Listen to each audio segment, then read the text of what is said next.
চুয়াডাঙ্গায় জঙ্গি প্রশিক্ষণের নাম করে বন্ধ করা হয়েছে মুআল্লেমা প্রশিক্ষণ। আমরা জানি যে কোরআনুল কারীমের তালিমের জন্য মুআল্লেমা প্রশিক্ষণ হয়ে থাকে এবং মুআল্লেম প্রশিক্ষণ হয়ে থাকে। কোরআনুল কারীম সহিভাবে পড়ানোর জন্য যেন পড়তে পারে, দিনের বিষয়গুলো যেগুলো অত্যন্ত জরুরি বিষয় এগুলো জানার জন্য অনেক সময় মুআল্লেমা ট্রেনিং করানো হয়ে থাকে এবং মুআল্লেম প্রশিক্ষণ হয়ে থাকে।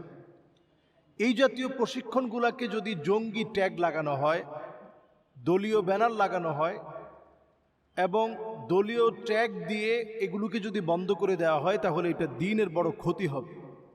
আমরা চাই যে আমাদের মা বোনরা কোরআনকে সহিভাবে পড়ুক।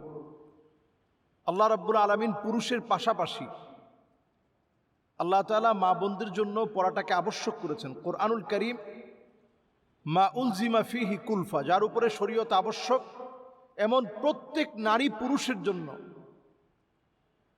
এই কোরআনুল কারীম পড়াটা কিন্তু আবশ্যক। সহিভাবে শিখা, বোঝা, এই জ্ঞান অর্জন করা এটা ফরজ। এই ফরজ জ্ঞান অর্জনের জন্য যারা বাধা হয়ে দাঁড়ালো, এই জ্ঞানের অর্জনের ক্ষেত্রে যারা বাধা দিল, আল্লাহর দরবারে আপনাদের জবাবদিহিতার সম্মুখীন হতে হবে। আমরা দেখতে পাচ্ছি যারাই জুলম করে তাদের জুলমের একটা ধারাই হচ্ছে নানা রকমের ট্যাগ লাগিয়ে ধর্মীয় কাজকে বন্ধ করে দেওয়ার চেষ্টা করা। ইউরিদুনা লিইউতফিউ নূরাল্লাহি বিআফওয়াহিহিম, তারা তাদের ফু দিয়ে আল্লাহ রাব্বুল আলামিনের প্রজ্বলিত রশ্মিকে তারা বন্ধ করে দিতে চায়। আর তখনই আল্লাহ রাব্বুল আলামিন আল্লাহর দাওয়াতকে, রশ্মিকে আল্লাহ তাআলা আরো বেশি ছড়িয়ে দেন। তো এই জাতীয় কর্মকাণ্ড যখন হবে, হতাশার কিছু নাই। এগুলো সবগুলোই আমাদের জন্য শুভ সংবাদ বয়ে আনবে। নাসরুম মিনাল্লাহি ওয়া ফাতহুন করিব, আল্লাহ তাআলার অবিসম্ভাবী নিশ্চিত বিজয় যে সামনে, এটাই প্রমাণ করে। যারা কোরআনুল কারীমের একটা ট্রেনিংকে বাধাগ্রস্ত করে এটাকে জঙ্গি ট্যাগ লাগাবে, এটা মুসলমানদের জন্য, মুসলমানদের দেশে খুব দুঃখজনক বিষয়। আমরা বলবো যে প্রশাসন এই বিষয়ে সজাগ দৃষ্টি রেখে বরং নিজ দায়িত্বে মানুষের কোরআনকে সহি করার জন্য তারা নিজেই দায়িত্ব নেওয়া দরকার ছিল। এবং আপনাদের নিজেদের দায়িত্ব থেকেই আমাদের নারী এবং পুরুষ প্রত্যেককে কোরআন শেখানোর ব্যবস্থা করুন। এবং এই ট্রেনিংগুলোতে কি হয় আপনারা নিজেরা বসেন, বসে দেখেন। আমরা তো বলতে পারি আলহামদুলিল্লাহ, আমি নিজেও যেহেতু ট্রেনিং করেছি, এই ট্রেনিংগুলোতে কিভাবে কোরআনকে সহজলভ্য করে মানুষের সামনে তুলে ধরা যায়, সহজে শেখানো যায়, এই ট্রেনিংগুলো দেওয়া হয়ে থাকে। গুরুত্বপূর্ণ মাসআলা মাসায়েলগুলো এখানে পড়ানো হয়ে থাকে। এগুলোকে যদি আপনি জঙ্গি ট্যাগ দেন অথবা জঙ্গি বলেন, অথবা যদি আপনি আপনার পেশি শক্তি খাটিয়ে বন্ধ করে দেন, তাহলে আপনি জালেম হিসাবে আল্লাহর কাছে আপনি আখ্যায়িত হবেন। ইয়াকুম আয-যুলম ফাইন্না যুলমা যুলুমাতুন ইয়াউমাল কিয়ামা। এই ধরনের জালেমদেরকে আল্লাহ তাআলা খুব বেশি ছাড় দেন না। আল্লাহ তাআলা তাদেরকে অল্প সময় অবকাশ দিয়ে তাদের জুলুমটাকে আল্লাহ তাআলা বাড়িয়ে তোলেন। এরপরেই আল্লাহ রাব্বুল আলামিন সমূলে মূলোৎপাটন করেন। আল্লাহ রাব্বুল আলামিনের কাছে আমরা পানাহ চাই, এই জাতীয় জুলম যেন শেষ হয় এবং কোরআনুল কারীমের শিক্ষা, তালিম, এই মুআল্লিম কোর্সগুলো যেন একেবারে শান্তিপূর্ণভাবে চলতে পারে, নির্দ্বিধায় আমাদের দেশে চলতে পারে। আল্লাহ যেন আমাদেরকে বুঝটুকুন দান করে। আসসালামু আলাইকুম ওয়া রাহমাতুল্লাহি ওয়া বারাকাতুহু। আমরা ইদানিং দেখেছি যে একটা শিশু বাচ্চার পা পর্যন্ত মুচকে দেওয়া হচ্ছে।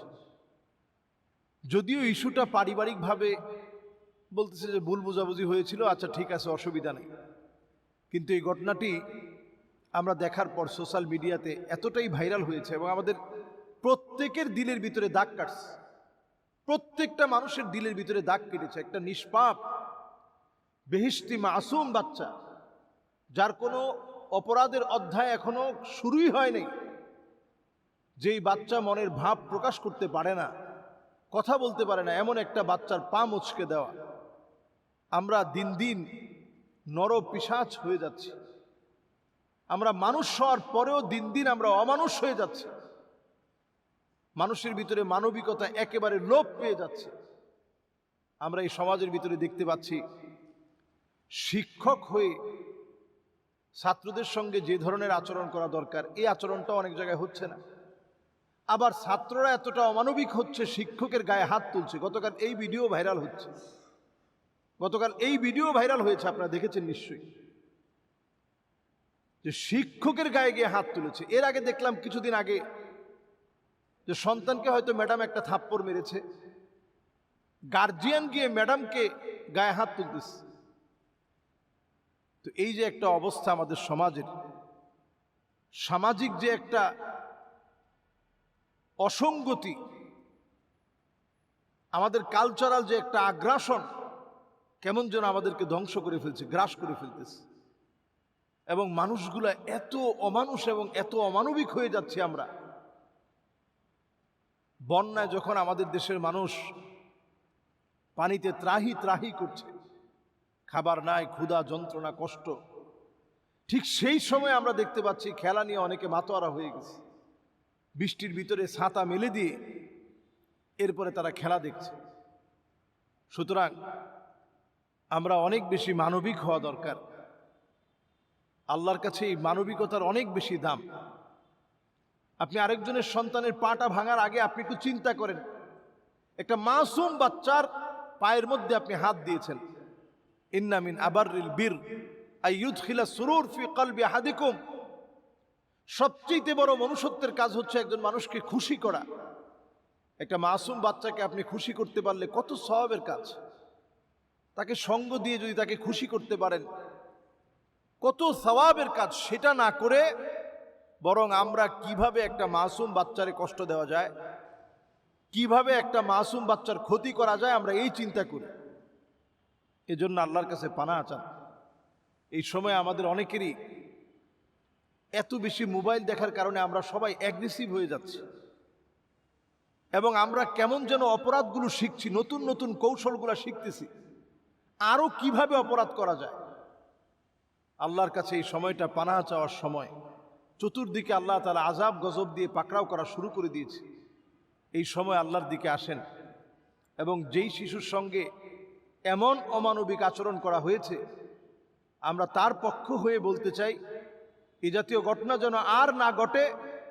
এজন্য এটার ব্যাপারেও আইনানুগ ব্যবস্থা নেওয়া উচিত। যদিও পরিবার এটাকে মেনে নিয়েছে, সমাধান তারা করেছে, কিন্তু আমরা চাচ্ছি এ জাতীয় ঘটনা যেন আর না ঘটে। কারো সন্তান যেন কোনোভাবেই আরেকজনের দ্বারা ক্ষতিগ্রস্ত না হয়। এবং ছোটবেলাতে বাচ্চারা এই অধিকারটুকুন মা বাবার কাছে প্রাপ্য অধিকার, তার এই অধিকারটা আমরা নিশ্চিত করার চেষ্টা করি। আল্লাহ আমাদেরকে বোঝার তৌফিক দান করুক।